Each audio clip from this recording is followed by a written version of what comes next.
Señores, ponedme atención, nobles varones.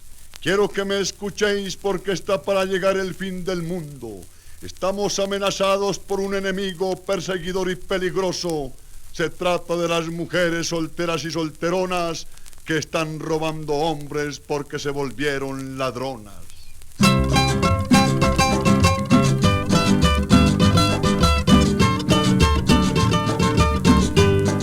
¿A dónde me meto? En la casa, en el cuarto, en la alcoba, en el coche, en la taza.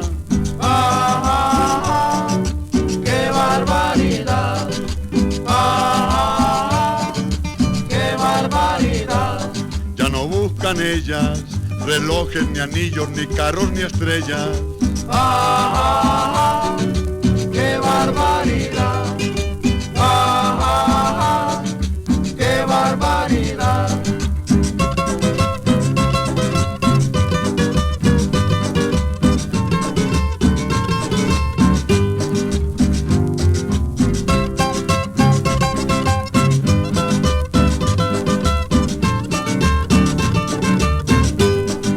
Joven Rosa Pulido, que era tan orgullosita, ayer la vi humilladita, de gancho con un tullido.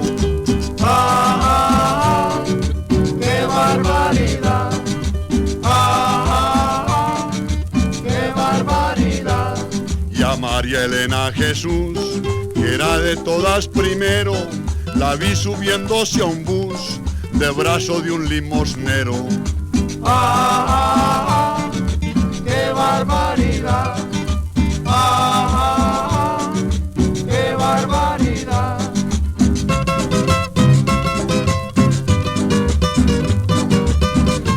Están locas las mujeres, no saben a quién coger.